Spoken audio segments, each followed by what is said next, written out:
এই বছর কি ঈদ হবে? এই বছর ঈদ হবে? মানে সামনের বছর ঈদ না এই বছর ঈদ? আবার তো দেখা হবে সকলের সাথে, তখন কথা বলবো। কাজ চলছে আপাতত।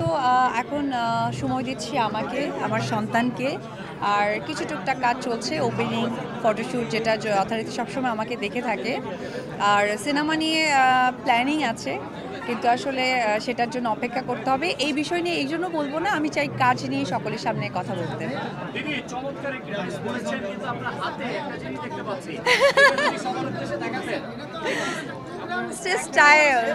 স্টাইল আর কিছুই না। সিফাতেরটাও দেখা যাও একসাথে, দুইজনে ম্যাচিং করে আসছে। আসলে আমরা যেহেতু অভিনেত্রী, তো আমাদের কাছ থেকেই মানুষ কি বলে স্টাইলটা শেখে।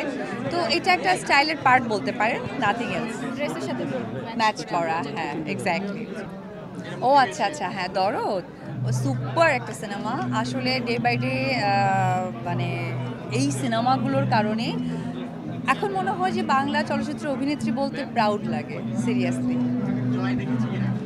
জয় যেহেতু স্কুল রানিং, সো সেই জায়গা থেকে একটু সময় করে দেখাবো, কারণ আমি ওকে অনেক কিছুতে রেখেছি, তো এখনো সময় হয়ে উঠতে পারিনি। আমরা মা ছেলে দেখবো এবং শেয়ার করবো। হ্যাঁ হ্যাঁ, আসলে না, আমি যেহেতু একদমই ব্যস্ত ছিলাম আমার কাজ নিয়ে, তবে দেখবেন, ভেরি সুন দেখবেন। আমি আসলে সিনেমা নিয়ে এই মুহূর্তে এই কারণে বলবো না, আমি চাচ্ছি যে সিনেমার দিনই যেন আমি আপনাদেরকে সকলকে কাছে পাই।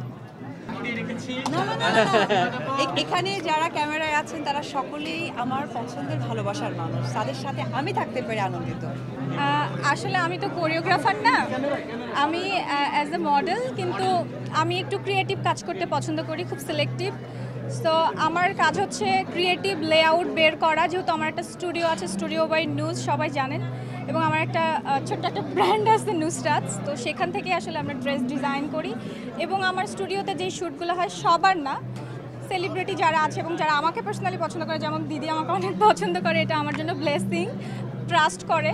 সো আমি চেষ্টা করি যারা আমার খুবই ক্লোজ টু হার্ট, তাদের আসলে খুব সুন্দর মতো করে একটা লেআউট দিয়ে আমি আসলে তাদের প্রেজেন্ট করতে। That's it. নিউ ক্রিয়েশনের ক্ষেত্রে আমি এখনই বলে দিব দিদি, ছোট করে আমার একটা বই আসছে সামনে, থ্রিলার জনরার, একটু কমার্শিয়াল বেস। তো এখনই আমি আসলে এটা অ্যানাউন্স করতে চেয়েছিলাম না, আমি লিখছি, এখনও শেষ হয়নি। সো যখন ওটা আসবে ইনশাল্লাহ আপনাদের দোয়াতে সবাইকে জানিয়ে দিব। বইমেলা বা বইমেলার আগে, আমি আসলে ওই উদ্দেশ্য করে লিখছি না, আমি আসলে ফিল্মের জন্য লিখছি, সো ভিজুয়াল চিন্তা করে। Thank you everyone, thank you. দিদি আরেকটা কোশ্চেন। হ্যাঁ, আচ্ছা, আপনি এখন মানে দেশের সাথে গন্ডি পেরিয়ে বাইরেও কাজ করছেন। বাইরে আপনার এখন কোথায় কোথায় কি কাজ হচ্ছে? বাইরে বিভিন্ন ব্র্যান্ডের সাথে, বিভিন্ন মেকআপ ব্র্যান্ড, যেহেতু আমি ব্রাইডাল মডেল থেকে আমার ক্যারিয়ার শুরু করেছি, সো বিভিন্ন বড় বড় যে ব্র্যান্ডগুলো আছে, ইন্টারন্যাশনাল ব্র্যান্ড, সেগুলোর সাথে আমার অলরেডি 3টা কাজ হয়ে গেছে, এবং সামনে জানুয়ারিতে আরও কাজের কথা আছে। এই পর্যন্তই আসলে এখন আপডেট দিতে পারছি। থ্যাংক ইউ সবাইকে। Thank you. আসসালামু আলাইকুম।